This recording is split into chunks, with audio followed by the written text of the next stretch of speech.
اعوذ باللہ من الشیطان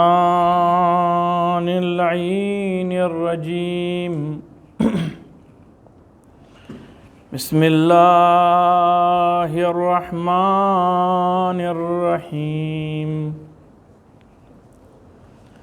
الحمد للہ رب العالمین الصلاة والسلام علی اشرف الانبیاء والمرسلین حبیب الہ العالمین النبی المؤید الرسول المصدد المحمود الاحمد المصطفى الامجد بالقاسم المصطفى محمد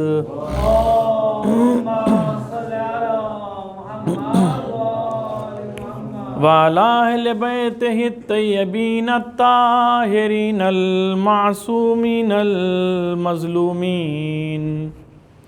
وَلَعْنَةُ اللَّهِ عَلَىٰ أَعْدَائِهِمْ وَغَاصِبِ حُقُوقِهِمْ وَمُنْكِرِ فَضَائِلِهِمْ وَمَصَائِبِهِمْ وَشُجَاعَتِهِمْ وَسَخَاوَتِهِمْ وَعَطَشِهِمْ أَجْمَعِينَ مِنَ الْآنِ إِلَىٰ قِيَامِ يَوْمِ الدِّينِ أَمَّا بَعْدُ فَقَدْ قَالَ الْإِمَامُ الْجَوَادُ عَلَيْهِ السَّلَامُ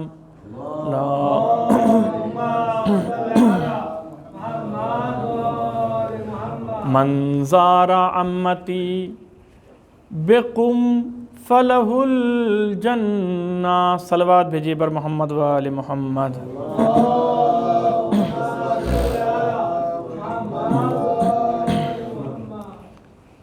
عزیزان محترم، ہمارے بزرگوں آج شب شہادت حضرت فاطمہ المعصومہ سلام اللہ علیہا ہے۔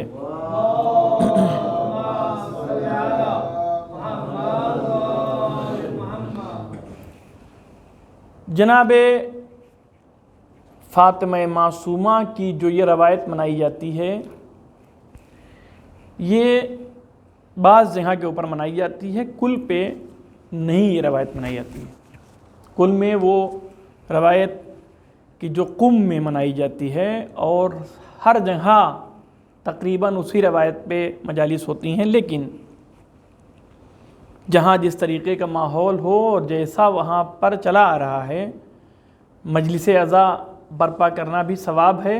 اور شرکت کرنا بھی ثواب ہے، لہٰذا آپ لوگوں کے سامنے چند منٹ کی زحمت اور مجلس کو تمام کریں گے۔ صلوات بھیجیے بر محمد و آل محمد۔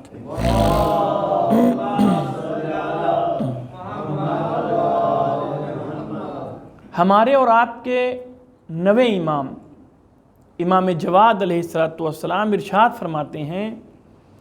جس نے میری پھوپھی کی زیارت قم میں کی فلہ الجنہ، اس کے لیے جنت واجب ہے۔ روایاتوں میں ملتا ہے، اور زیارت میں خود حضرت معصومہ کی جو زیارت کے لیے انشاءاللہ جائیں گے، اس میں جملہ ہے یا فاطمۃ اشفعی لنا فی الجنہ فإن لک عند اللہ شان من الشان۔ جناب معصومہ سلام اللہ علیہا کی بابرکت اور بارونق جو شخصیت ہے، وہ عالم اسلام سے پنہان اور مخفی نہیں ہے۔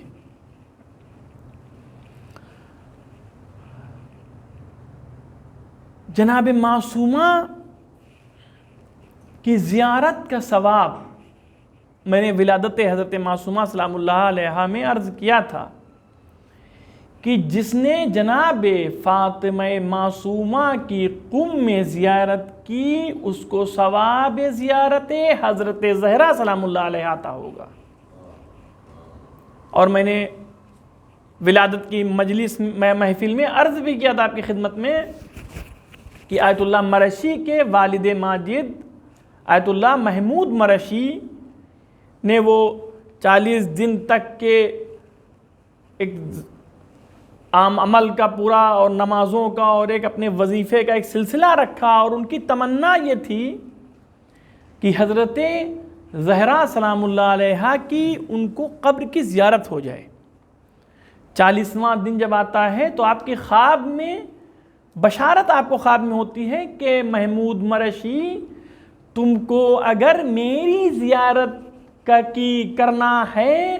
تو میری بیٹی فاطمہ معصومہ کی زیارت کرو، وہی ثواب جو میری زیارت کا ہے وہ مل جائے گا۔ قم ایک مرکز علم ہے، قم ایک مرکز انقلاب ہے، قم ایسا مرکز ہے جس سے تشیع کی پہچان ہوتی ہے۔ انقلاب امام خمینی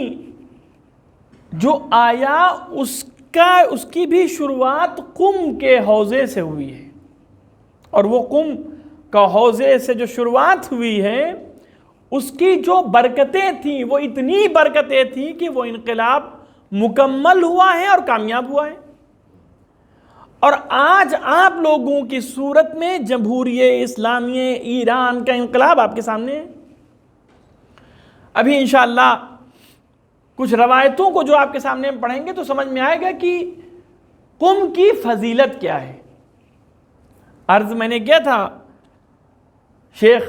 اپنے جو ہمارے بزرگ ہیں عالم دین آپ کے موروگورو کے مختار بھائی، ان سے ہم نے پوچھا کہ آقا قم میں آپ جو قم میں اپنی سکونت بنائے ہوئے ہیں وہ کیوں؟ آپ کے موروگورو کے عالم دین وہ کہتے ہیں کہ میں نے قم کو اپنی رہائش گاہ اس لیے بنایا ہے کہ وہاں پہ ہماری عبادتوں میں اضافہ ہوتا ہے اور ہمارے وجود کو، ہماری روح کو سکون ملتا ہے۔ اور دنیا میں امن و امان کہیں نہیں ہوگا، تب بھی قم میں امن و امان ہے۔ میں نے عرض کیا تھا اس سے پہلے کہ کورونا کے برے ان حالات میں جب ہر طرف حالات خراب تھے، قم میں نسبتاً سکون تھا۔ امام جعفر صادق علیہ السلام فرماتے ہیں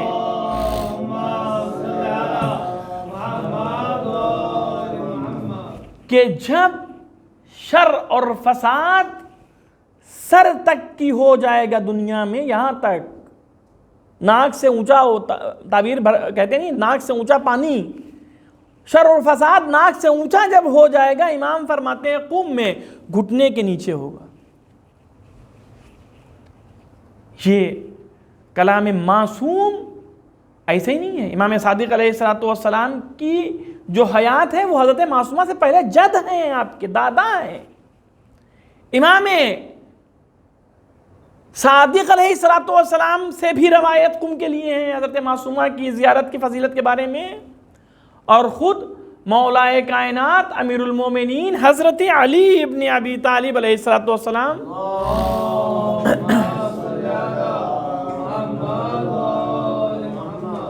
روایت کو اگر آپ غور سے سنیں تو آپ کو پتہ چلے گا کہ قم میں حضرت معصومہ کی زیارت کا کیوں ثواب ہے اتنا، اور قم میں جو لوگ ہم جیسے ادنا طالب علم جو کہتے ہیں کہ قم سے زیادہ کہیں سکون نہیں ہے، وہ کیوں کہتے ہیں؟ وہ قم کا جو سکون ہے وہ نہ ہم کو ہمارے وطن میں ملتا ہے نہ آپ کے موروگورو میں ملتا ہے۔ وہ سکون معنوی سکون ہے، وہ ایسا سکون ہے کہ میرا جو آج تک کا تجزیہ ہے زندگی کا وہ یہ ہے کہ دنیا کے کسی کونے میں آپ کو وہ سکون نہیں ملے گا۔ اور آپ کی خدمت میں عرض کروں کہ جب 40 حسینی کے لیے ہم لوگ مشرف ہوتے تھے جس سال اور زیارت کے لیے جاتے تھے تو ایک دل میں انقلاب ہوتا تھا کہ امام حسین کی زیارت سے ہم لوگ مشرف ہو رہے ہیں۔ لیکن جب 40 ختم ہو جاتے تھے، ایام 40 ختم ہو جاتے تھے، 40 کے دن ختم ہو جاتے تھے، اینڈ ہو جاتا تھا ڈیز کا، اس کے بعد یہ ہوتا تھا کس طریقے سے قم پہنچ جائیں، کس طریقے سے بھی قم پہنچ جائیں، اور جب قم پہنچ جاتے تھے تو وہ سارا سکون جو تھکاوٹ ہوتی تھی، قم کا جب نام آتا تھا تو وہ ساری تھکن ختم ہو جایا کرتی تھی۔ یہ امیر المومنین نے بھی قم کے بارے میں فرمایا ہے۔ کیا فرمایا ہے؟ سنیں آپ، حدیث ذرا لمبی ہے، سنیے اچھا لگے گا۔ انسان کے بدن کو جو غذا کی ضرورت، جب انسان کا بدن بھوکا ہوتا ہے تو کھانے کی ضرورت ہوتی ہے، لیکن جب انسان کی روح کو بھوکی ہوتی ہے، روح کو بھوک لگتی ہے تو اسے روحانی چیزوں کی ضرورت ہوتی ہے، اور ان حدیثوں کے ذریعے سے روح تازہ ہوتی ہے اور روح کو سکون ملتا ہے۔ ان ابا موسیٰ الاشعری، ابو موسیٰ اشعری روا انہو، روایت انہوں نے کی کہ میں کہ انہو انہوں نے سأل امیر المؤمنین علی ابن ابی طالب علیہ السلام،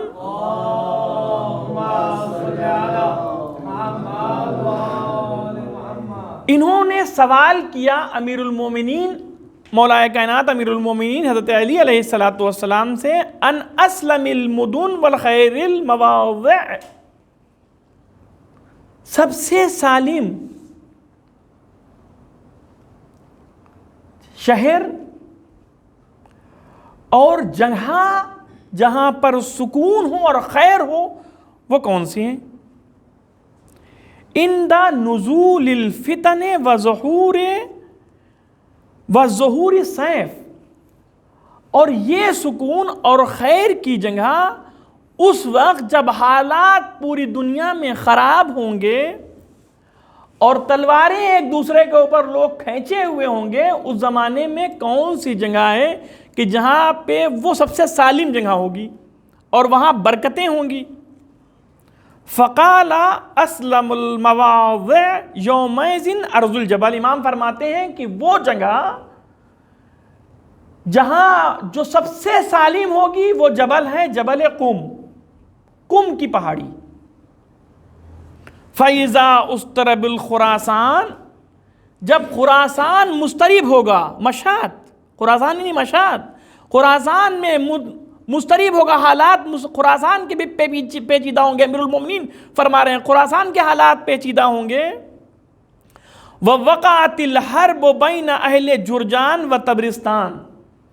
اور اس وقت جنگ ہوگی گرگان کے اور طبرستان کے بیچ میں جنگ چھڑی ہوئی ہوگی۔ وَخَرَبَتْ سجستان، اور سیستان جو ہے وہ خراب کر دیا گیا ہوگا، وہاں کو نابود کر دیا گیا ہوگا۔ فَأَسْلَمَ الْمَوَازِ يَوْمَئِذٍ قَصْبَةُ قُم، تب فرماتے ہیں تب بھی قم جو ہے وہ سب سے سالم جگہ قم ہوگی۔ کیا امام نے فرمایا ہے؟ فرمایا کہ جب خراسان مسترب ہوگا، طبرستان میں اور جرجان میں حالات جنگ کے ہوں گے، ان حالات میں کہ جب سیستان خراب کر دیا جائے گا، وہاں نابودی کی حالت ہوگی، اس وقت بھی اگر کوئی جگہ جہاں پر سکون اور چین آپ کو ملے گا وہ قم کی جگہ ہوگی۔ پھر امام فرماتے ہیں تِلْكَ الْبَلْدَةُ الَّتِي يَخْرُجُ مِنْهَا أَنصَارُ خَيْرِ النَّاسِ، یہ ایک ایسی جگہ ہے کہ جہاں سے امام زمانہ جل اللہ تعالی فرجہ الشریف کے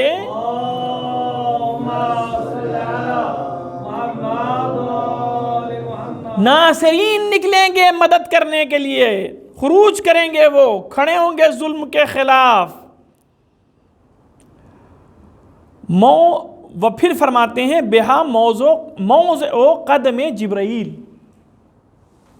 دیکھیں فضیلت، اب آپ دیکھیں فضیلتوں کو گنتے جائیے۔ قم ایک ایسی جگہ ہے جہاں پر جبرائیل کے قدم موجود ہیں، یعنی وجود جبرائیل قم میں موجود ہے، ایسی جگہ قم۔ پھر فرماتے ہیں وَهُوَ الْمَوْضِعُ الَّذِي طَبْعَ مِنْهُ الْمَاءُ، یہ ایک ایسی جگہ ہے کہ جہاں سے ایک پانی نکلے گا، الَّذِي مَنْ شَرَبَ مِنْهُ أَمِنَ مِنَ الدَّاءِ، جو اس پانی کو پیے گا اسے پوری دنیا میں جو لوگ بھی اس پانی کو پئیں گے وہ شفا یاب ہو جائیں گے اور اس کے پانی کی شفا جو ہے پوری دنیا میں پھیل جائے گی۔ عزیزان محترم،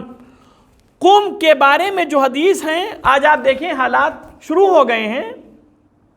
مضطرب حالات ہر جگہ پائے جا رہے ہیں، ایران میں بھی ہیں۔ امام نے جو یہ تعبیر کی کہ وہاں پر ایک پانی نکلے گا، چشمہ جاری ہوگا، پانی نکلے گا قم میں، اور اس پانی سے سب بیماروں کو، سب پریشان حالوں کو اس سے پانی سے سیراب کیا جائے گا۔ یہ کیا ہے؟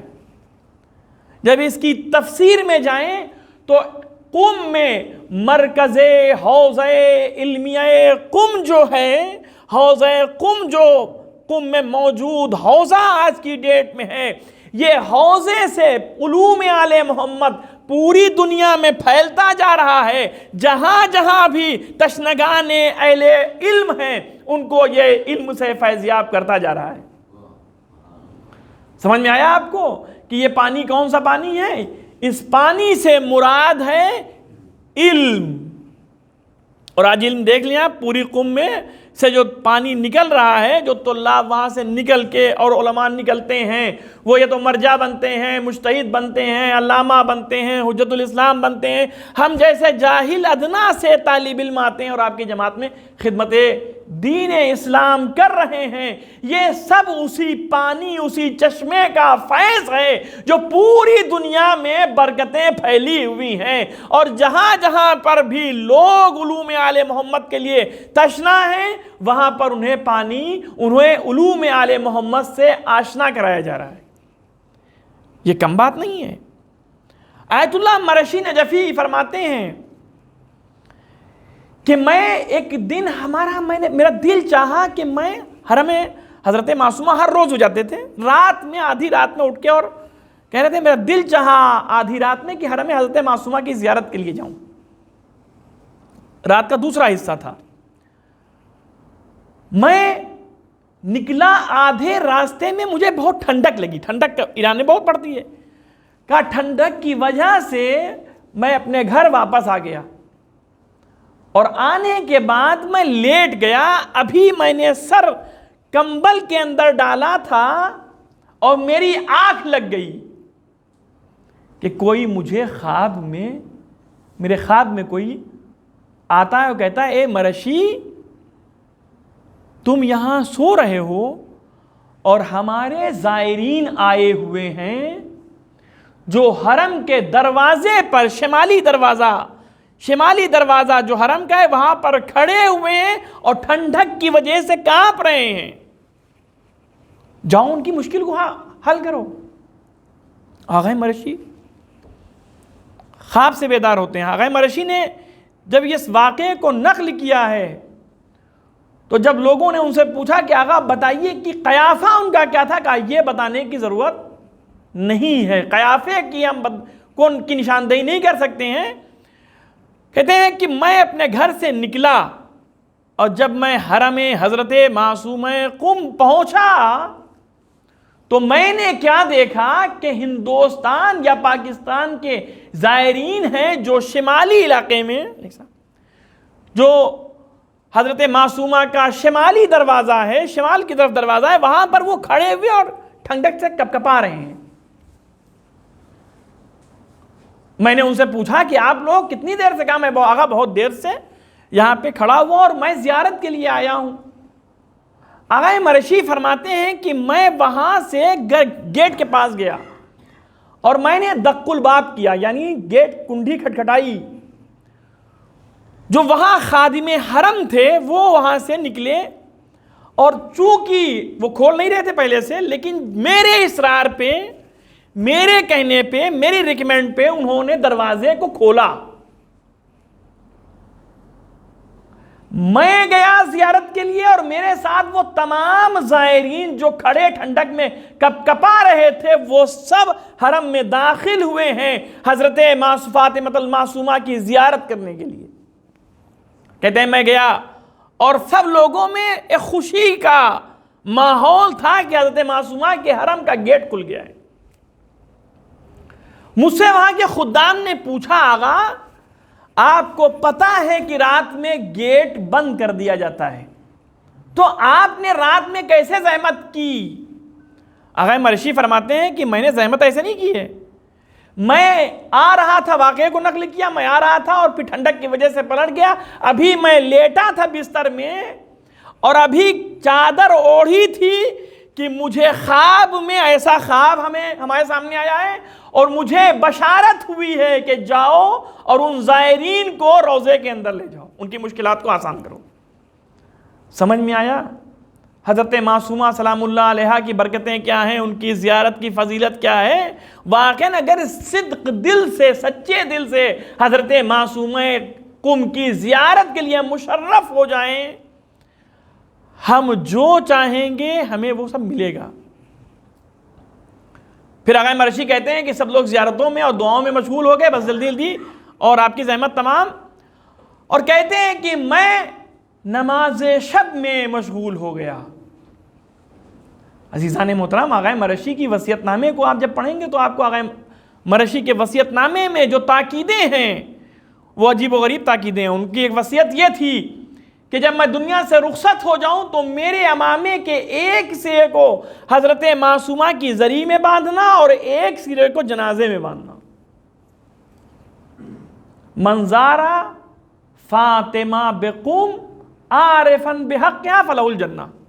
حضرت فاطمہ معصومہ کو جس نے ان کی معرفت کے ساتھ میں ان کی زیارت کی فلہ الجنہ، وہ جنت والا ہو گیا۔ حضرت معصومہ کے وجود بابرکت کی کمالات اتنے بلند ہیں کہ کتنا بھی ٹینشن ہو، کتنی بھی پریشانیاں ہوں، چاہے جس مصیبت میں آپ گرفتار ہو گئے ہوں، کچھ اچھا نہ لگتا ہو، آپ حضرت معصومہ کی زیارت کا قصد کریے اور روضے میں چلے جائیے۔ میں گارنٹی لیتا ہوں کہ تمام مشکلات آپ بھول جائیں گے اور آپ وہاں جو مانگیں گے جب وہاں سے نکلیں گے تو آپ کو پتا چلے گا آپ کو عطا ہو گیا ہے۔ لیکن زارا عارفاً بحقہا، شرط یہ ہے کہ مزے اور مستی کے لیے اور مذاق ہنسی کے لیے وہاں نہ جائیں، جب جائیں تو یہ پہچانیں کہ یہ بی بی ہیں کون۔ امام صادق علیہ السلام ہمارے اور آپ کے چھٹے امام،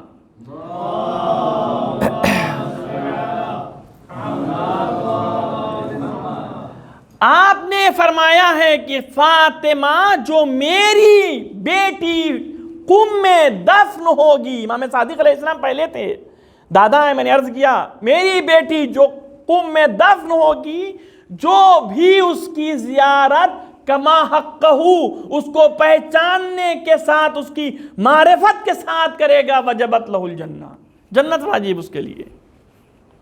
میں نے عرض کیا کہ جب پوری دنیا میں ناک سے اونچا پانی، ظلم و جور اور مشکلات اور ہنگامے پوری دنیا میں ہوں گے، کہیں سکون اور چین نہیں ہوگا، تو اس زمانے میں فساد اور فتنہ قم میں گھٹنے کے نیچے ہوگا۔ آج جو لوگ گھر لے رہے ہیں وہاں پر اور اپنا آشیانہ بنا رہے ہیں، آپ کے ہر طرف سے لوگ جا رہے ہیں اور وہاں پہ ایک چھوٹا ہی موٹا گھر لے کے ڈال دیا، وہ کیوں؟ اسی لیے کہ ہمیں فیوچر کی کو ہم دیکھ رہے ہیں۔ دنیا کا ہر انسان، ہر سائنٹسٹ، ہر محقق جھوٹ بول سکتا ہے، اس کی بات غلط ثابت ہو سکتی ہے، لیکن کلام امام جعفر صادق علیہ السلام کبھی جھوٹا نہیں ہو سکتا ہے۔ وہ جو انہوں نے فرمایا ہے وہ ہو کے رہے گا۔ اور ہم نے حدیث بیان کی کہ امیر المومنین نے بتایا کہ علوم وہاں سے، یعنی پانی، ایک قم سے ایک پانی جاری ہوگا جب حالات خراب ہوں گے، دنیا میں جنگیں چھڑی ہوں گی، پوری حدیث میں نے ابھی بیان کی ہے مجلس میں۔ آپ فرماتے ہیں ایک وہاں سے پانی جاری ہوگا، جو اس پانی کو پی لے گا اس کی مرض دور ہو جائے گا، اور اس کے پانی سے پوری دنیا میں شفا پھیل جائے گی۔ یہ وہی حالات ہیں کہ جو علوم آل محمد حوزہ علمیہ قم میں نشر ہو رہے ہیں، وہاں پہ طلاب دینیہ کی خدمت ہو رہی ہے، اور جو علوم اور معارف اہل بیت سکھائے جا رہے ہیں، اور وہاں سے جو اس چشمے سے فیض پہنچ کر جو لوگ فیضیاب ہوتے جا رہے ہیں، جب وہاں سے نکلتے ہیں تو کوئی دارالسلام تنزانیہ آتا ہے، کوئی موروگورو آتا ہے، کوئی یوگانڈا جاتا ہے، کوئی کینیا جاتا ہے، کوئی امریکہ جاتا ہے، کوئی ہندوستان جاتا ہے، کوئی پاکستان، دنیا کے ہر کونے میں علوم آل محمد آج کی تاریخ میں قم سے پھیل رہے ہیں، یہ نجف سے پھیل رہے ہیں۔ صلوات بھیجیں محمد و آل محمد پر۔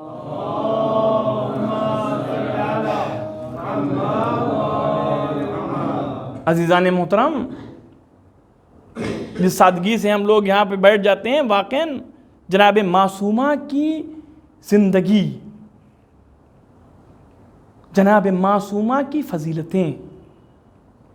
جناب معصومہ کی کرامات، وہاں جب آپ جائیں گے تب پہچانیں گے کہ کیا کرامات ہیں۔ آیت اللہ العظمیٰ مکارم شیرازی ایک واقعے کو چھوٹا سا نقل کرتے ہیں، کہتے ہیں کہ ایک سال قم میں تقریباً 150 سے 200 طالب علموں کو سلیکٹ کیا گیا، سلیکشن ہوا، امتحان لے کے وہاں پہ جو کنکور ہوتا ہے اس میں سلیکشن ہوا۔ ان میں 50 اسٹوڈنٹ کو انتخاب کیا گیا کہ 50 لوگ جو ہیں وہ قم جائیں گے علوم آل محمد کے لیے۔ اس میں ایک طالب علم فرسٹ نمبر پہ آیا، فرسٹ نمبر لے کے، رینک اس کا فرسٹ رینک لے کے آیا، لیکن وہ آنکھیں اس کی جو تھی کمزور تھی، بہت کمزور۔ جب اس کی آنکھوں کے بارے میں پتہ چلا کہ اس کے روشنی نہیں ہے تو کہا کہ تم قم کیا کرو گے جا کے، نہیں جا سکتے ہو تو قم۔ اس کے والد نے بہت آغائے مکارم شیرازی سے بہت ریکویسٹ کی، اور یہاں تک معاملہ پہنچا کہ ممتحنین جو امتحان لینے کے لیے گئے تھے وہ اس کی بات مان کے اور کہا ٹھیک ہے جاؤ بھائی، اگر پڑھ لیا اور نہیں پڑھا تو اپنے گھر۔ یہ جب اس نے یہ سب چیزیں سنی نا تو اس کے دل کو تکلیف پہنچی، اس طالب علم کو، کہ معبود میں تو دربار حضرت معصومہ سے مشرف ہونے جا رہا ہوں اور لوگ یہ مجھ سے کہہ رہے ہیں۔ اور یہ وہاں سے کہتا ہے کہ میں چلا، جانے کے بعد وہ حضرت معصومہ کی زیارت سے مشرف ہوا اور وہاں پہ جا کے بیٹھ گیا بی بی کے پاس، اور فرماتا ہے بی بی جب تک شفا نہیں دیں گی میں ہٹوں گا نہیں۔ اور کہتے ہیں آغا مکارم کہ وہاں پہ یہ روتا روتا غش کے عالم میں سو گیا۔ تھوڑی دیر کے بعد جب اٹھا تو اس کی آنکھوں کی روشنی پوری واپس، عارفن منظارہ عارفن بحقہا فلہل، وہ ادھر ہے اور یہ یہاں شفا ہے۔ وہ وہاں سے آتا ہے، اب وہاں سے آنے کے بعد جو اس کے دوست احباب تھے وہ سب لوگ تعجب میں، ممتحنین جو ان کے ٹیچر سے تعجب میں پڑ گئے کہ آخر یہ ہوا کیا۔ اس نے کہا کہ جب مجھ کو تانے اور تشنے لوگ دے رہے تھے کہ یہ اندھا، اس کی آنکھیں کمزور ہیں، یہ کیا پڑھے گا، میرے دل کو بڑی ٹھیس پہنچتی تھی، میں بھی مجھ کو شوق تھا کہ علوم آل محمد سے آشنا ہو جاؤں۔ میں نے توسل کیا اس بی بی پاک سے کہ جس کی قبضہ قدرت میں کائنات ہے، میں ان سے جڑ گیا، بی بی یا شفا یا موت۔ بی بی نے مجھے شفا یاب کیا ہے۔ پھر سب لوگ جاتے ہیں اور انشاءاللہ ہم سب کو خداوند عالم زیارت حضرت معصومہ سلام اللہ علیہا سے مشرف فرمائے، ہمارے بچوں کو حضرت معصومہ سلام اللہ علیہا کی معرفت سے آشنا کروائے، ان کو معرفت دلائے کہ حضرت معصومہ کی زندگی، پاک زندگی، برکت زندگی کیا ہے۔ آج کی ڈیٹ میں خود ہماری بچیاں کہہ رہی ہیں کہ بابا یہاں سب ہے لیکن حرم نہیں ہے بی بی کا۔ آپ دیکھیں جو عادت جن کو پڑ گئی ہے وہ اپنی عادت کو نہیں چھوڑ سکتے ہیں۔ بی بی سے لگاؤ، ایک ماں کو اپنے بیٹوں سے کیا لگاؤ ہے اور بیٹوں کو ماں سے کیا لگاؤ ہے، یہ ہم سے اور حضرت معصومہ سے پوچھے۔ جو وہاں سے ہم لوگ نکل کے دوسرے شہروں میں، دوسری کنٹریز میں جاتے ہیں تو قدر حضرت معصومہ سلام اللہ علیہا میں پتہ چلتی ہے کہ حضرت معصومہ نے ہم لوگوں کو کیوں اتنے سکون اور آرام سے اپنی گود میں پرورش دی ہے، پالا ہے اور پوسا ہے اور یہاں تک کی بھیج دیا ہے۔ مار عارفن بحقہا، جناب معصومہ کی زیارت کی معرفت ضروری ہے۔ ہاں، تاریخ اسلام میں 2 جگہ کے اوپر جو ملتا ہے بھائی اور بہن میں محبت، وہ ایک امام حسین کو اپنی بہن زینب سے محبت، اور اس کے بعد پھر جناب علی اکبر کو جناب سغرا۔ لیکن امام موسیٰ کاظم کی بیٹی جناب فاطمہ معصومہ کو اپنے بھائی علی ابن موسیٰ الرضا سے محبت۔ میں نے ایک دن عرض کیا تھا کہ امام موسیٰ کاظم کے 20 بیٹے اور 20 بیٹیاں تھیں، لیکن جو سب سے بافضیلت بیٹے تھے اور امام تھے وہ امام علی ابن موسیٰ الرضا علیہ السلام، اور جو آپ کی بافضیلت بیٹی تھیں وہ ہیں فاطمہ معصومہ۔ یہ دونوں بھائی بہن ایک دوسرے کو چھوڑتے نہیں ہیں۔ امام رضا علیہ السلام کو خراسان بلایا گیا، آپ کو جب خراسان بلایا تو بہن مضطرب ہو گئی ہیں کہ بھائی سے جدائی، بہت کافی دن ہو گئے کہ جو اپنے بھائی سے ہم جدا ہو چکے ہیں، اور وہاں سے قصد کرتی ہیں کہ وہاں سے یہ نکلے مدینے سے اور خراسان پہنچیں۔ جناب فاطمہ معصومہ سلام اللہ علیہا جب وہاں سے نکلی ہیں تو پہلے قم تشریف لائیں، اور قم میں جب آتی ہیں تو دیکھتی ہیں کہ قم میں سیاہ پرچم، کالے بینر، کالے پرچم لگے ہوئے ہیں چاروں طرف۔ جناب معصومہ کا استقبال ہوا قم میں، اہلاً و سہلاً، اے بی بی کائنات آپ آئیے، آپ کا استقبال ہے۔ بی بی نے پوچھا، یہ تاریخ کے جملے ہیں، بی بی نے پوچھا یہ بتاؤ اے قم والوں، یہ بتاؤ یہ سیاہ پرچم کیوں لگائے ہیں تم لوگوں نے؟ کہتے ہیں اہل قم کہتے ہیں کہ بی بی آپ کے بھائی علی ابن موسیٰ الرضا علیہ السلام کی شہادت ہوئی ہے، اس وجہ سے قم میں غم منایا جا رہا ہے۔ تاریخ کے جملے ہیں۔ حضرت معصومہ سلام اللہ علیہا جو اونٹ پہ تشریف، اپنے کجاوے میں تشریف فرما تھیں، وہ اپنے کو اونٹ سے گرا دیتی ہیں، اور بی بی کی جب گرتی ہیں تو حالات اتنی ان کی بگڑ جاتی ہے کہ آپ کی شہادت واقع ہوتی ہے۔ بھائی کو بہن سے محبت اور بہن کو بھائی سے کیا محبت ہوتی ہے۔ خداوند عالم جن کی بہنیں ہیں ان کی بہنوں میں، بھائیوں میں محبت قائم رکھے، اور جو بھائی ہیں ان کے بھائیوں میں خداوند عالم محبت کو قائم رکھے۔ یہ علوم آل محمد ہیں جو ہمیں سکھاتے ہیں بھائی بہنوں میں محبت ضرور رکھنا۔ ہاں زاداروں، جناب معصومہ کی وفات ہوئی، دنیا سے رخصت ہوئی حضرت معصومہ سلام اللہ، میں کہوں گا بی بی آپ کو غسل دیا گیا، آپ کو کفن دیا گیا، آپ کو دفن کیا گیا، بڑے اہتمام سے دفن کیا گیا، لیکن ذرا سے مدینے میں آ کے دیکھیں، سیدہ کائنات جو رسول کی اکلوتی بیٹی تھی، اس کو دن میں نہیں رونے دیا جاتا تھا، رات میں رونے نہیں دیا جاتا تھا، اور حد یہ ہو گئی تھی کہ ظالموں نے آپ کے پہلو پہ جلتا ہوا دروازہ گرا دیا، آپ در و دیوار کے بیچ میں آ گئے۔ اے معصومہ، آپ کو کسی قوم کے لوگوں نے تو آپ کو پریشان نہیں کیا، اذیت نہیں دی، لیکن اہل مدینہ جو رسول کے صحابی ہونے کا دعویٰ کر رہے تھے، انہوں نے رسول کی بیٹی کو در و دیوار کے بیچ میں پیس دیا۔ تاریخ کے جملے ہیں، ایک کیل جو موٹی دروازے کی تھی وہ اس جناب سیدہ کے پہلو میں دھس گئی۔ جب دھستی ہے تو ایک بار فریاد کرتی ہیں، اے فضہ، ارے میرا محسن شہید ہو گیا، اے فضہ، زہرا کا محسن شہید ہو گیا۔ اے بی بی، آپ کو بڑے اہتمام سے دفن کیا گیا، لیکن آپ کی جدہ فاطمہ رات کی تاریکیوں میں آپ کا جنازہ اٹھا۔ اللہ لعنۃ اللہ علی القوم الظالمین وَسَيَعْلَمُ الَّذِينَ ظَلَمُوا أَيَّ مُنقَلِبٍ يَنقَلِبُونَ۔ معبود ہماری ان چھوٹی سی عبادت کو قبول فرما، جو مرویز ہیں انہیں